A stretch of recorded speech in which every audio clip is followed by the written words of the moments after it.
Hi, so I'm 28 male and my ex-wife Kathy is 27 female.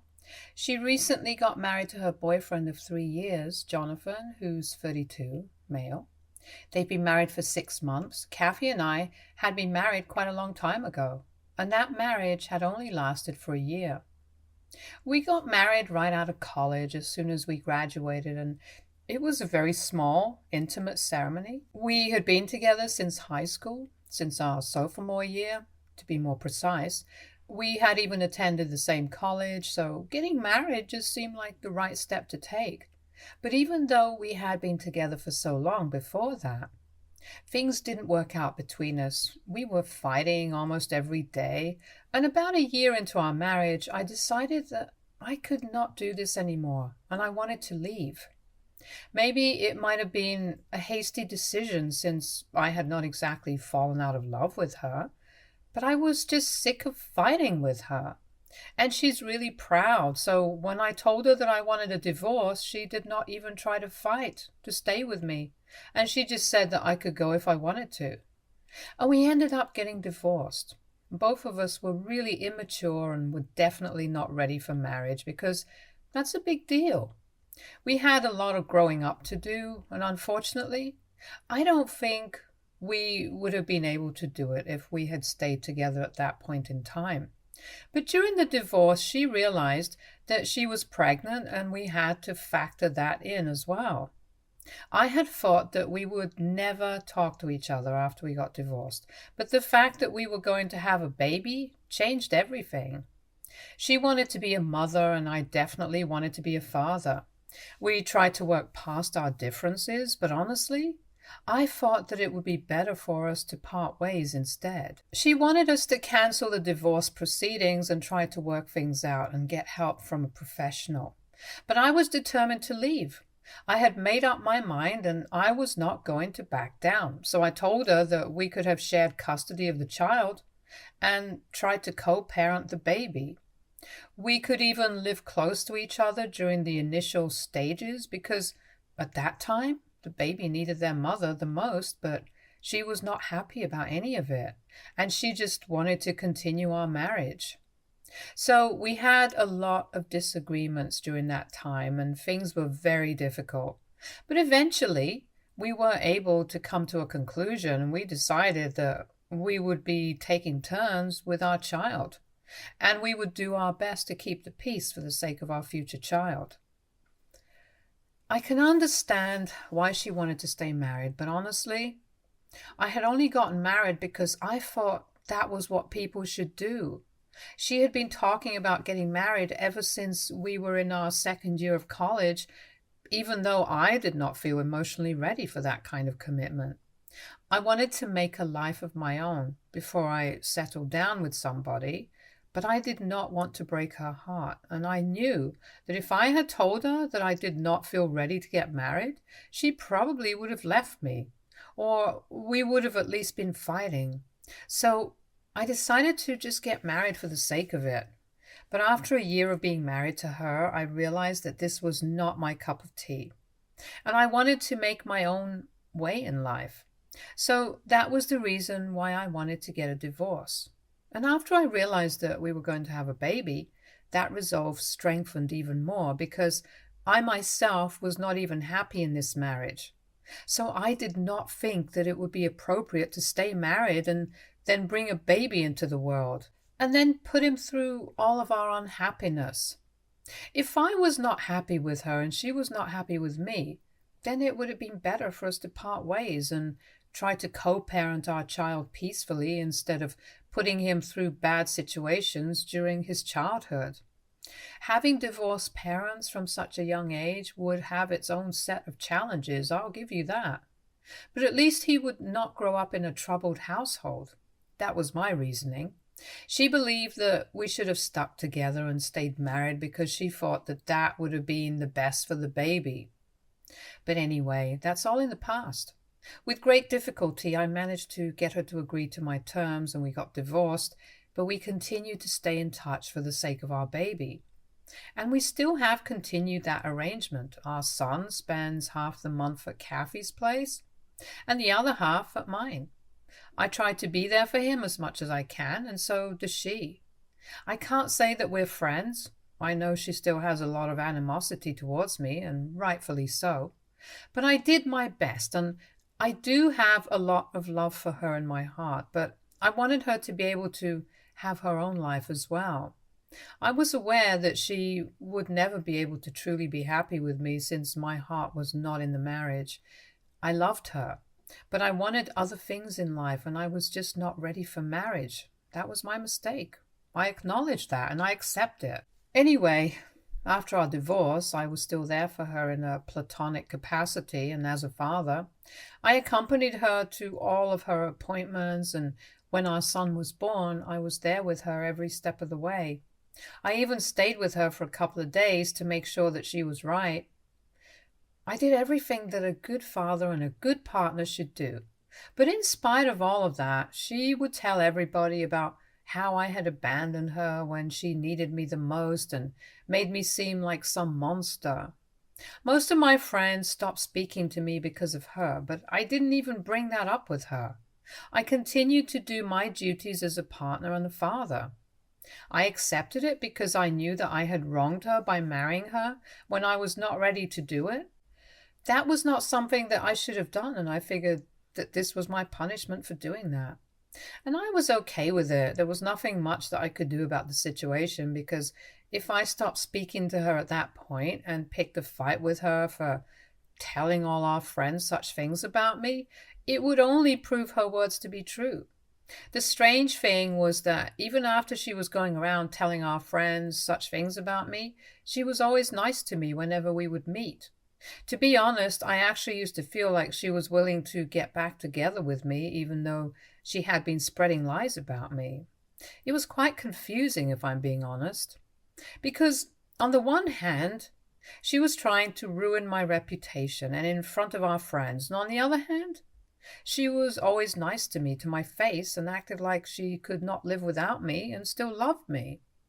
Not knowing what to make of it, I just decided to focus on my work, and after our son was a couple of months old, she went back to work and we started meeting less frequently. She started seeing other men about after a year of our divorce, and I would hear from a couple of my friends who had still bothered to stay in touch with me that she was back to dating.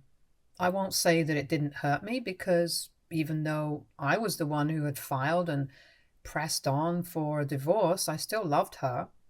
But I did not say anything to her about it because I wanted her to be happy and I had made my choice. So even if I was unhappy, I just had to suck it up and deal with it. In my defense, both of us were very young and confused about our emotions, so that's why things were the way that they were.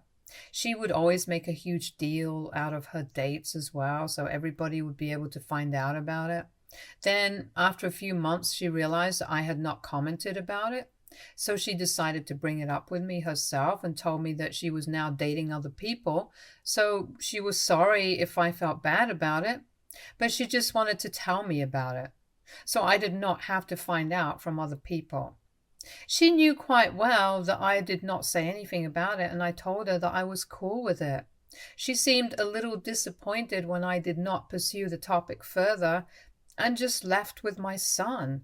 It was like she wanted me to talk to her about it and ask her if she had moved on and stuff. Things were always very hot and cold and confusing between us. I think that much is obvious now. After that conversation, she stopped making such a big deal out of her dates on social media, and I knew that it definitely had something to do with me showing her that I did not care about it. And then one day she came to pick up our son from my apartment, but it started raining, so we decided to invite her in so she could spend the evening with us until it stopped raining outside. I did it as a courtesy, and by then it had already been almost close to 2 years since we got divorced, so I thought it would be okay. We got to talking, and our son was napping in the other room. After one point, we were reminiscing about our past, and out of nowhere, she came to me. And I still loved her, even though I was not with her anymore. So we ended up sleeping together. She spent the night at my place, and it felt good, but the next day, she left before breakfast, or before I had even woken up and had taken our son with her. She messaged me to tell me that it had been a mistake and she did not want to get back together with me anymore. I was shattered, but that was her choice and I respected that. I accepted the fact that this had been just a one-time thing and tried not to think too much of it and chalked it up to the weather outside and the fact that I had invited her in. Also, she must have been lonely after our divorce because I know that I had been, and at that age, there was not a lot of people who were looking to date single parents. There were a lot of things, and I decided not to make a big deal out of it, and we went back to our cordial relationship as parents and not partners. I started distancing myself from her after that, and I only started talking to her about our son, nothing else. She tried to talk to me and get back to normal several times after that incident, but rejected every attempt of hers to try and get back on good terms with me. And then she started dating Jonathan. He was a good guy. I knew him since he was the older brother of one of our common friends from school. I was happy for her because I knew that Jonathan was a solid man and he would definitely keep her happy. After they got together, our interactions decreased even more, and we were fine with it. Because now she had somebody, and I was trying to move on from her and get on with my life and career. So over the course of the past 3 years, we had drastically reduced our interactions.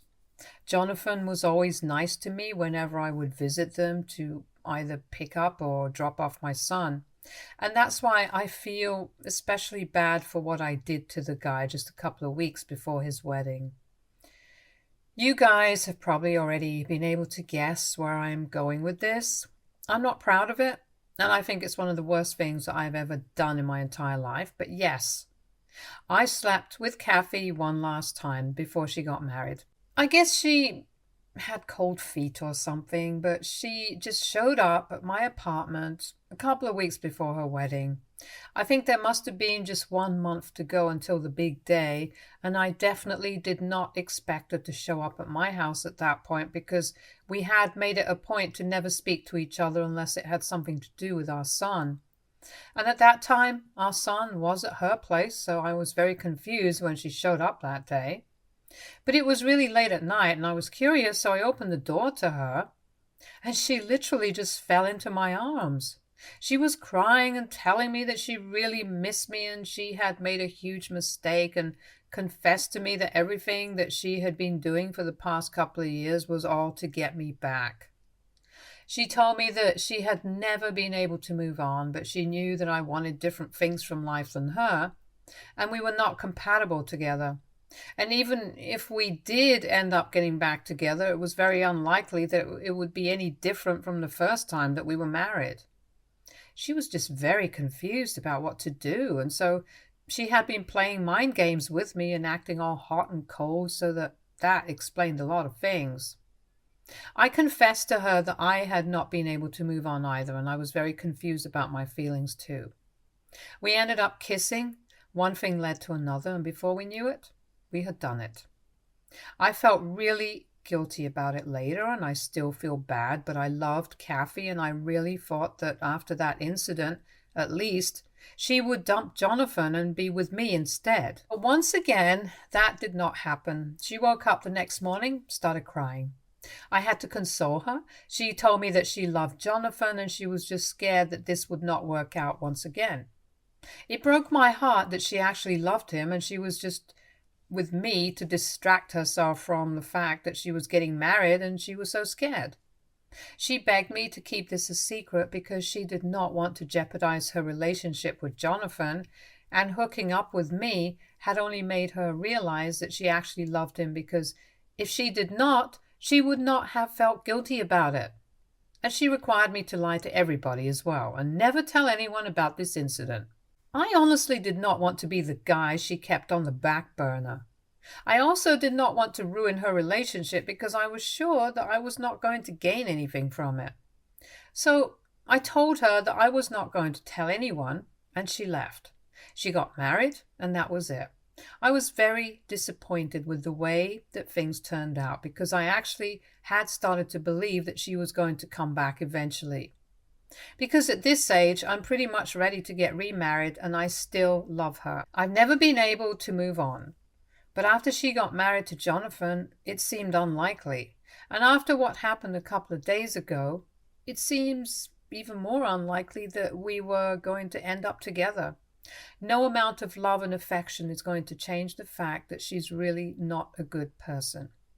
I realized that a long time ago, but it just took a lot of time for me to come to terms with that. I had always held out hope that maybe she would change, but I don't think that's going to happen. I might be a terrible person as well, but at least I don't hurt other people and go out of my way to mess with their feelings, and she definitely does that. She probably enjoys it as well, which is why she did everything that she did in the past. It's all definitely sick and twisted, and I don't deny the fact that I encouraged it and engaged with her. But she is always the one who initiates things, and I don't think I can be blamed for most of it because she knows about my feelings towards her. And it's her responsibility not to take advantage of it. But anyway, a couple of days ago, she invited me to my son's birthday party and I decided to attend. Usually, whichever parent our son is staying with at the time celebrates his birthday, and after the other parent gets him, they celebrate it separately. Our son is pretty lucky that way. He gets to have 2 birthdays, but anyway, this year, she thought that it would be better for us to have one birthday party because he was getting older and it was getting too much. So I agreed to split the cost of the party with her and be there for him. But when I got to the party, I realized that her energy that day was quite off. And she started making jokes at my expense as soon as I walked in. I got there pretty late after work. Most of the guests had arrived by that time, so the first thing she did was take digs at me about how I was late to my son's birthday party, and that's what happens when you put work over everything. Obviously, that was a thinly veiled attempt to insult me for our divorce because I had to put work over her. Then she started making fun of my receding hairline, which is so surprising because there are 100 things about her that I can make fun of when it comes to appearances. And I did not see that coming because it was quite embarrassing for me. Also, we are grown adults. I don't think it's very appropriate to pick on each other like kindergarten kids. At that point, Jonathan joined the conversation and told me that he thought it was because of all the stress that I put myself through. And then they started suggesting that I take some time off from work and try to actually live life because it was very apparent that I was not living well and I had made some pretty bad life choices. When I asked them to elaborate, something that I should not have done because there was no need to do it at that place and time, they started telling me all the reasons that they thought that I had screwed my life up. I shouldn't even have asked because I knew that this was not going to end well and was going to be very embarrassing for me. But then they started listing out completely stupid reasons like saying that my first divorce with my ex-wife was a bad choice because clearly it did not lead to anything good in my life because I was still single. And then putting work above every single thing in my life was an even worse choice because now I was getting late to my own son's birthday parties. And I also lost opportunities to spend time with my family because of it. I don't think it took into consideration the fact that I had to work. Unlike them, I don't come from a very rich family and I have to pave my own way. I did not say anything, but I was just shocked that Kathy was saying these things and Jonathan was actually supporting her. At that point, I started feeling less bad about what I had done a couple of months ago. After they were done talking to me and went to entertain the other guests, I decided to write a little note on my birthday present because I was pissed and I wanted to let Kathy know that I was not saying anything at the party because of my son. But the next time that she did say such things, I would not shy away from revealing her secrets. I did not write much.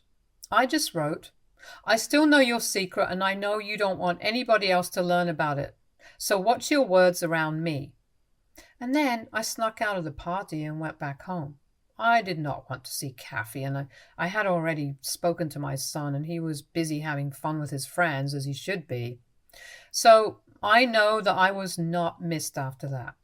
The next morning, I received a call from Kathy around 9, and she was crying. Obviously, she had read the note, and she told me that she was really sorry about things that she had said. She was just upset with me because I was late, and our son had been asking about me several times before I even showed up, and they even had to cut the cake without me because I was late. But it was not even my fault. I had left work on time. But there was really bad traffic on my way back home, and that's why I got late. Not because I was prioritizing work over my son. I did not appreciate what they were saying, and especially the fact that she was saying such things after the kind of relationship that we have had. So she started begging me not to bring this up again, but I had a realization the previous night that I was screwing my life up. Not because of the reasons that they said, but because of the fact that I had given Kathy repeated chances to change. I did not promise anything to her on the phone, and I just told her that I was busy and I would talk to her later. But now I am considering actually going up to Jonathan and letting him know the truth, because I don't think I want to live with this anymore. It's weighing on my conscience as well. I can't do this. All I want to know is WIBTA if I told my ex-wife's husband the truth about her. Update 1. It has been a week since the party, and I have been no contact with Kathy. Also, I did it, and I sent a message about how Kathy had cheated on him before the wedding. I think that really helped me because I feel a lot more relieved than I usually do. It feels like a huge burden has been taken off of my chest, and I can finally breathe again. After I sent that message and the proof of her being at my place that night, a month before the wedding, I blocked Jonathan and Kathy. I know that I will have to meet her eventually when I go to her place to pick up my son a couple of weeks later, but for now, I don't have to speak to her. I've also told everybody I know to keep her out of our conversations. I did what I had to do, and I am not going to be made to feel guilty or sorry about it. I shared my side of the story and I spoke my truth. I'm done with that episode. I don't want to keep discussing it, and I don't want to know what she's going through right now, because I'm sure it's nothing compared to what Jonathan and I went through because of her indecisiveness. And honestly, we don't even have a lot of friends in common anymore. I'm sure that people who are just her friends will definitely try to come and make me feel guilty about it. But as of now, nothing has happened yet. I sent that message about 4 days ago, and up until this point, I have not received any messages or threats, so I'm figuring that they have not told people yet. But I know that when that news comes out, people are going to try their best. I'm mentally prepared for that. I'm not going to let it happen. Update 2. Just as I had expected, the news of their divorce is now broken. It has been 2 weeks since I sent that message to Jonathan. I've not heard from him. I don't think he has anything left to say to me, because what do you even say to the guy who hooked up with your wife? But anyway, she sent her cronies after me soon after the news broke. I have a bunch of her family members and her friends texting me, telling me that I ruined their marriage and that I am a sociopath. They believe that I did this because I wanted her all to myself, but they could not be further from the truth. I just did this to get rid of my own guilt. Maybe it was her fault, but it was my mistake too, and I need to up the things that I do. I want to be a good father, and before that, I have to be able to be a good person. The only person that I feel sorry for in this situation is Jonathan. He is a really nice guy. He did not deserve any of this, but at least I told him about everything, and now he can leave. He can find somebody better for himself. I'm glad that he's getting a divorce. He deserves better. Maybe I don't. I dug my grave the day that I married Kathy, even though I was not ready for it. Both of us are terrible people, and I guess we deserve each other. Update 3. So it's been almost a month since they announced their divorce, and I went over to Kathy's place last week to pick our son up, and she didn't even bother to come to the door. Our son had no idea what was going on, and he told me that his mother had been in a state ever since she and Jonathan had that big fight.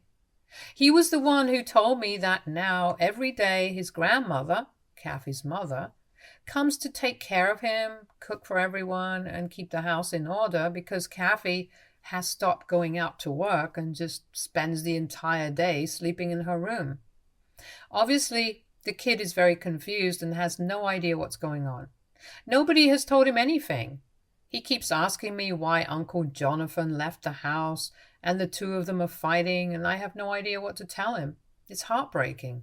I guess I feel kind of guilty, but I know that I did the right thing, so I don't need to. It's just hard for me as a father. Her friends and family are still texting me about it and trying to make me look like the bad guy, but I'm not bothered about what they think of me. Update 4. Hey guys, I realized that I have not updated this thread in almost a year now, so sorry about that. Kathy is divorced now and has been for a couple of months. She is in therapy and is living in the suburbs now, 4 hours away from where I live. Earlier, we used to live close by because of our son and to make the commute easier for him, but not anymore. She moved away to keep her distance from everything, especially me.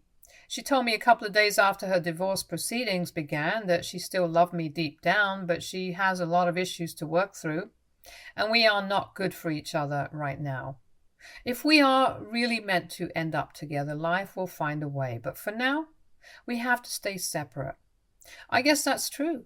We have even modified our custody arrangements so our son can spend the weekend with her and the rest of the week with me. I still love her, but I hope she gets better with time, and I hope I do too, because I am also going to therapy. I'm trying to work everything out. Maybe both of us will be better one day. We might even be happy in the future, maybe with each other and maybe not. But I'm going to try and get there somehow.